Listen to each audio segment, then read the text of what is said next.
басым болот ошол күндөрү бизге белгисиз адамдардан ушундай документ келип түштү.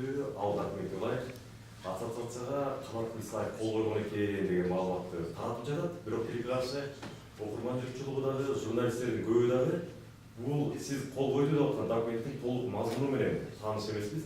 Ошонун негизги тогу тер мазмунун бир түшүндүрүп берсеңиз. Анын ичинде жалгыз эле ушул көп бар оюндар же дагы башка оюндар бар беле бул дережеде.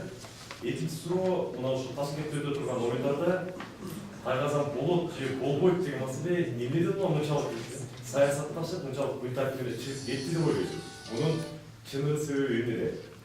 Биринчи сурооңузга жооп берип түшүндүрүп кетсем, эл аралык жанагы түрк тилдүү мамлекеттердин ассоциациясы да көкбөрү эле эмес, аякта кыз кумай, ошол эле Гүлүк ассоциациясы, ошол эле тыйын эңмей, эреңиш, демек улуттук ат үстүндө ойнотулуп аткан бардык оюндар камтылган да.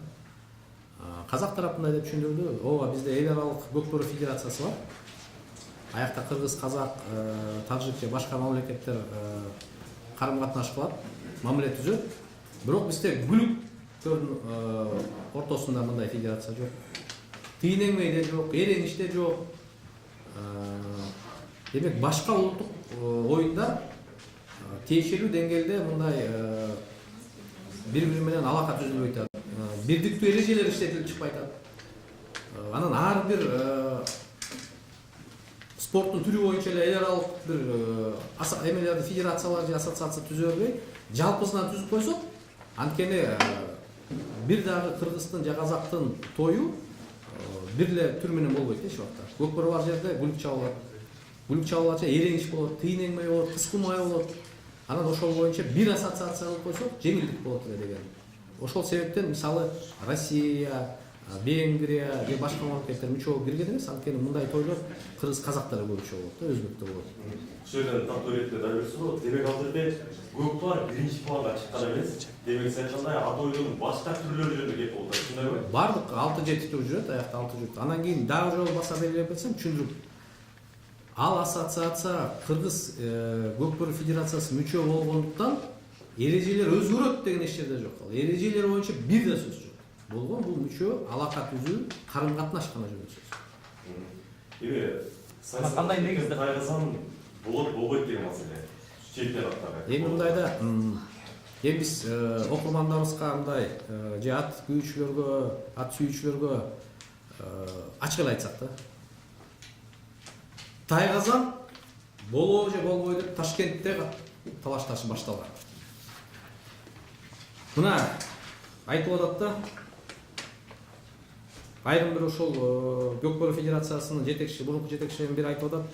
Мага кыска мөөнөттө чакыруу Астанадан келгендиктен мен барбай койдум деп барган күбө болуп атасың. Мен айтсаңыз, ким айтат? Ким жөнүндө сөз жүрөт? Ушул жетекчилердин бири деп ким айтканын билбейм, ушул жүрөт да. Мен эми аттан да айтпай эле койдум, ал эме деңгээлге чейин түшпөй эле. Мен мындай деп айтып түшүндүрүп берип коеюн. Мына 12-январь 19-жыл Самат Жумакадыров мырза барбы бuyakta жокпу? Жазып атат. Астанада Тайгазандын тагдыры чечкени калды деп.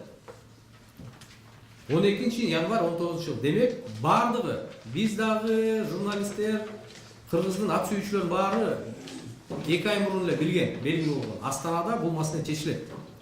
Чечиле турган бир кырдаалга келди, такалды депчи. Тилекке каршы кыргыз тарап ушул 1,5 айдын ичинде башка мамлекет мүчөлөрү менен иш жүргүзбөй койгон. Тайгазандын кандай бир артыкчылыктары бар деп бир кандай бир утуш болот деп түшүндүрүш керек болчу башкаларгачы. Кандай алдайбызбы, урушабызбы, көндүрүш керек болчу. Ал аскергенсип барбай да койдук. Астанада чечим кабыл алынды. Демек, бүгүнкү эгерде шарт менен барса, Ташкентте Тайгазансыз болот оюн. Эгерде бүгүнкү шарт менен бара турса. Алдыда дагы бир жарым жыл бар. Жаңы федерациянын жетекчилиги балким барып башка мамлекеттер менен сүйлөшүп, кайра эле эл аралык көкбөрү федерациясынын конгрессин чакырууга мүмкүнчүлүк бар. Эч кандай чектөө жок. Мисалы, бир жылда бир жолу чогулат, бир жылда 2 жолу чогулат деген. Демек, ар бир мамлекет мүчө болгон мамлекет конгресс чакырса, мүмкүнчүлүк бар. Ага чейин биз өзбек кошуналары менен, тажик кошуналары менен, моңголдор менен, кытайлар менен баары менен иш жүргүзүш керек.